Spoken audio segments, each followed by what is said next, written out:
Hello everyone, Elrigu Namaskara. Welcome back to SEEMA'S Academy. In today's video, we are going to look at the list of questions, important questions for second PUC business studies. So economics na important questions anna already upload madidena. I hope you have watched that video. In case you haven't watched that video, the link is there in the description. You can also check out those questions, okay, for economics. So ಇವತ್ತು second PUC business studies ಗೆ ಯಾವುದೆಲ್ಲ important questions. So this is according to your blueprint 2023 itself. Now 8 marks ಗೆ ಈ ಬಾರಿ 3 questions ಅನ್ನ ನೀವು ಬರಿಬೇಕು. Okay, so model question paper ಅಲ್ಲಿ ಕೊಟ್ಟಿದ್ದಾರೆ. You have to write 3 questions out of the 6 questions. 6 questions ಅನ್ನ ಕೊಟ್ಟಿರ್ತಾರೆ, ನೀವು ಎಷ್ಟು ಬರಿಬೇಕು? 3 ಕ್ವೆಶ್ಚನ್ಸ್ ಅನ್ನ ಬರಿಬೇಕು. So you can study this first chapter, nature and significance of management. Easy ಇದೆ, only 4 questions are there. One is explain the characteristics of management, then management as an art and science elucidate. Then third question, management is a series of continuous interrelated functions. Comment. So functions of management anna bariyuvanta question idu. Then define coordination, explain the characteristics of coordination. So idanna neat agi kaltkolli. Ee 4 ಒಂದು question ಬರುತ್ತೆ, ಓಕೆನಾ, for 8 marks. Then next chapter that you can study is staffing. Staffing is also easy chapter, and staffing ನಿಂದ ಎಲ್ಲ sections ಇಂದ almost questions ಅನ್ನ ಕೇಳಿದ್ದಾರೆ. 4 marks ಇಂದ ಕೂಡ ಕ್ವೆಶ್ಚನ್ಸ್ ಅನ್ನ ಹಾಕಿರ್ತಾರೆ. ಸೊ ಇದನ್ನ ಸ್ಕಿಪ್ ಮಾಡಕ್ ಹೋಗಬೇಡಿ, important chapter, study this. So explain stages in staffing process, then describe the steps involved in selection process, explain the 4 methods of on the job and 4 methods of on the job training. Then explain the benefits of training and development to the organization and to the employees.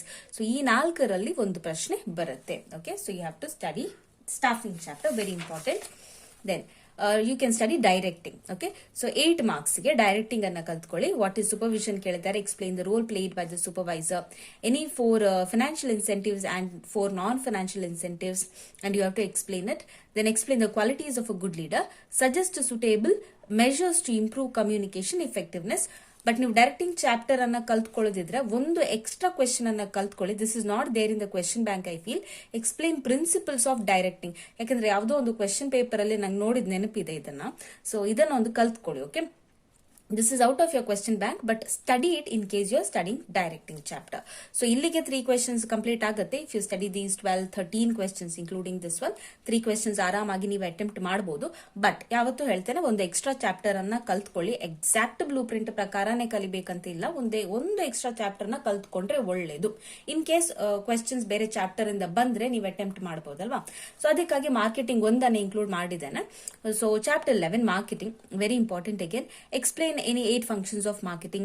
Then what is branding? Briefly explain its advantages to marketers and customers. What is pricing? Explain the factors affecting the price determination. Explain the advantages and limitations of advertising. State any 8 differences between advertising and personal selling. ತುಂಬಾ easy ಇದೆ chapter, ನೀವು ಅರ್ಥ ಮಾಡ್ಕೊಂಡ್ರೆ ತುಂಬಾ ಸುಲಭವಾಗಿ ಬರಿಬಹುದು. Okay, so 4 chapters ಅನ್ನ include ಮಾಡಿದ್ದೇನೆ for 8 marks. ನೀವು ಬರಿಬೇಕಾಗಿರುವಂತದ್ದು 3 ಪ್ರಶ್ನೆಗಳು ಮಾತ್ರ.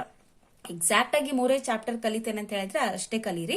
ಬಟ್ ನಿಮ್ಗೆ ಟೈಮ್ ಇದ್ರೆ I would always suggest that study 1 extra chapter. Okay, so ಇಲ್ಲಿಂದ ಒಂದು ಕ್ವೆಶ್ಚನ್ ಬರುತ್ತೆ ಅಂಡ್ ಈ ಮಾರ್ಕೆಟಿಂಗ್ ನಿಂದ ಒಂದು ಕ್ವೆಶ್ಚನ್ ಬರುತ್ತೆ. ಓಕೆ, ನಾವ್ will move to 4 marks questions.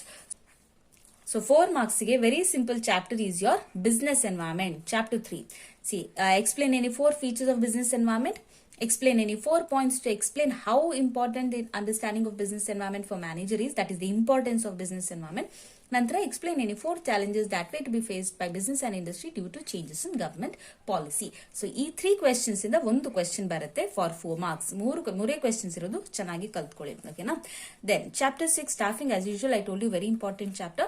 Explain any 4 types of tests used for selection of employees ಅಂತ ಕೇಳಿರ್ತಾರೆ.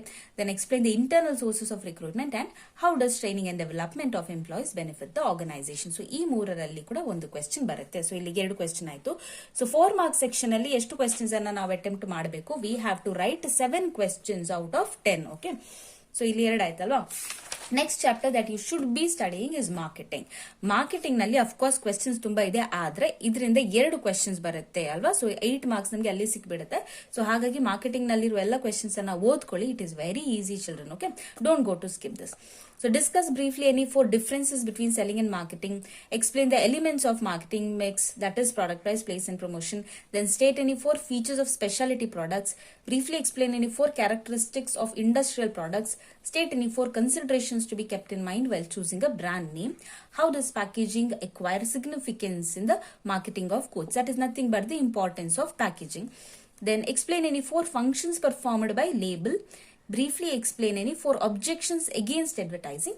Explain any 4 functions performed by public relations department of an organization. So ಈ questions ಅಲ್ಲಿ 2 question ಬರುತ್ತೆ. So ಅಲ್ಲಿಗೆ 4 questions complete ಆಯಿತು. Next financial management, again a very important chapter for 4 marks. Okay, so ಇದರಲ್ಲಿ 8 ಮಾರ್ಕ್ಸಿನ questions ಗಳೇ ಇಲ್ಲ question bank ಅಲ್ಲಿ. So 4 ಮಾರ್ಕ್ಸಿನ questions ಮಾತ್ರ ಇರುವಂತದ್ದು. ಇದರಿಂದ ಕೂಡ 2 ಕ್ವೆಶನ್ ಬರುತ್ತೆ. Explain any 4 factors affecting financing decisions. Explain any 4 factors affecting dividend decisions. ಈ 2ರಲ್ಲಿ ಒಂದು ಕ್ವೆಶನ್ ಬರುವ ಸಾಧ್ಯತೆಗಳಿವೆ. Okay, what is capital budgeting decision? Explain briefly the factors affecting capital budgeting decision. Then explain with any 4 points the importance of financial planning. Explain any 4 factors affecting the fixed capital requirement of an organization. Explain any 4 factors affecting the working capital requirements of an organization. ಈ 2ರಲ್ಲಿ ಕೂಡ ಒಂದು question ಅನ್ನ ಸಾಮಾನ್ಯವಾಗಿ ಹಾಕ್ತಾರೆ. Okay, so skip ಮಾಡಬೇಡಿ, ಇದರಿಂದ 2 question ಬರುತ್ತೆ. Financial management ಅನ್ನು ನೀಟಾಗಿ ಕಲ್ತ್ಕೊಳ್ಳಿ. ಸೊ 4 + 2 6 ಕ್ವೆಶನ್ಸ್ ಇಲ್ಲಿ ಆಯ್ತು ಫಾರ್ 4 ಮಾರ್ಕ್ಸ್. ಇನ್ನು ಒಂದು ಚಾಪ್ಟರ್ ನೀವು ಕಲಿಬೇಕಿದ್ರೆ ಕನ್ಸ್ಯೂಮರ್ ಪ್ರೊಟೆಕ್ಷನ್ ಅನ್ನ ಕಲ್ತ್ಕೊಳ್ಳಿ, ಯಾಕಂದ್ರೆ ತುಂಬಾ ಈಸಿ ಇದೆ. ಇಲ್ಲಿ ನೀವು ಹೆಚ್ಚು ಎಕ್ಸ್ಪ್ಲೇನ್ ಮಾಡುವ ಆಗಿಲ್ಲ, ಯಾಕಂದ್ರೆ ಕೆಲವು ಕ್ವೆಶನ್ಸ್ ಗಳಲ್ಲಿ ಬರೇ ನೀವು ಸ್ಟೇಟ್ ಅಂತ ಕೊಟ್ಟಿದ್ದಾರೆ. ಸೊ ಏನೇನ್ ಪಾಯಿಂಟ್ಸ್ ಇದೆ ಅದನ್ನ ಜಸ್ಟ್ ಬರ್ದಿಡುವಂತದ್ದು ಅಲ್ವಾ. ಸೊ ತುಂಬಾ ಎಕ್ಸ್ಪ್ಲನೇಷನ್ ಇಲ್ಲ ಇಲ್ಲಿ. So explain any 4 rights of consumers, this you have to explain. ಎಲ್ಲೆಲ್ಲ ಎಕ್ಸ್ಪ್ಲೇನ್ ಅಂತ ಕೊಟ್ಟಿದ್ದಾರೆ ಅಲ್ಲಿ ನೀವು ಪಾಯಿಂಟ್ ಬರೆದು ಎಕ್ಸ್ಪ್ಲೇನ್ ಮಾಡಬೇಕು, ವಿವರಣೆಯನ್ನ ಕೊಡಬೇಕು. ಆದ್ರೆ ಎಲ್ಲಿ ಸ್ಟೇಟ್ ಅಂತ ಕೊಟ್ಟಿರ್ತಾರೆ ನೋಡಿ, ಅಲ್ಲಿ ನೀವು ಪಾಯಿಂಟ್ಸ್ ಗೆ ಎಕ್ಸ್ಪ್ಲನೇಷನ್ ಅನ್ನ ಕೊಡುವ ಅವಶ್ಯಕತೆ ಇಲ್ಲ. ಟೆಕ್ಸ್ಟ್ ಬುಕ್ ಅಲ್ಲಿ ಯಾವ ರೀತಿ ಪಾಯಿಂಟ್ ಅನ್ನ ಕೊಟ್ಟಿರ್ತಾರೆ ಆ ಪಾಯಿಂಟ್ ಅನ್ನ ಬರೆದು ಬರುವಂತದ್ದು. So state any 4 responsibilities of consumers while purchasing, using and consuming goods and services. Then explain any 4 ways in which objective of consumer protection can be achieved. State any 4 directions which can be issued by the consumer court to the opposite party.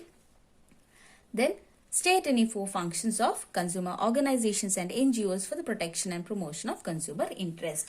So ಇಲ್ಲಿಂದ ಕೂಡ ಒಂದು question ಬರುತ್ತೆ. 1 question out of these many questions. So totally ನಮ್ಮ 7 questions complete ಆಯಿತು for the 4 marks with these 26 questions. Extra chapter ಯಾವ್ದು ಓದ್ಕೊಳ್ಬೇಕು ಅಂತ ಹೇಳಿದ್ರೆ planning ಇದೆಯಲ್ವಾ, ಪ್ಲಾನಿಂಗಿನ 4 ಮಾರ್ಕ್ಸ್ ಕ್ವೆಶನ್ಸ್ ಅನ್ನ ಕಲ್ತ್ಕೊಳ್ಳಿ as an extra chapter. Safe side ಒಂದು ಎಕ್ಸ್ಟ್ರಾ ಚಾಪ್ಟರ್ ಇರ್ಲಿ ಅಂತ ಅಷ್ಟೇ. So that is about the list of important questions for business studies. ಇನ್ನು ಉಳಿದಂತೆ ಪ್ರಾಕ್ಟಿಕಲ್ ಓರಿಯೆಂಟೆಡ್ ಕ್ವೆಶನ್ಸ್ ಗೆ ಎಲ್ಲಾ ಪ್ರಾಕ್ಟಿಕಲ್ ಓರಿಯೆಂಟೆಡ್ ಕ್ವೆಶನ್ಸ್ ಅನ್ನ ಕಲ್ತ್ಕೊಳ್ಳಿ. ತುಂಬಾ ಸಿಂಪಲ್ ಇದೆ, 1 ಗಂಟೆ ಒಳಗೆ ನಿಮ್ಮ ಕವರ್ ಅಪ್ ಆಗುತ್ತೆ ಎಲ್ಲ ಪ್ರಾಕ್ಟಿಕಲ್ ಓರಿಯೆಂಟೆಡ್ ಕ್ವೆಶನ್ಸ್. ವಿಡಿಯೋ ಹಾಕ್ತೇನೆ ಅಂತ ಹೇಳಿದೆ, ಹಾಕ್ತೇನೆ probably next week. I make a video for practical oriented questions for business studies. Okay, ನಂತರ 1 ಮಾರ್ಕ್ಸ್ ಮತ್ತು 2 ಮಾರ್ಕ್ಸ್ ನಲ್ಲಿ ಆಪ್ಷನ್ಸ್ ಅನ್ನ ನೋಡ್ಕೊಳ್ಳಿಕ್ಕೆ ಹೋಗಬೇಡಿ, ಎಲ್ಲವನ್ನ ಕಲ್ತ್ಕೊಳ್ಳಿ if you have to score full 100 marks in business studies. Okay, so yes, that is all for today's video. Thank you so much for watching. I hope the content was useful for you. Thank you again. See you in the next video. Till then, take care. Bye. Namaste.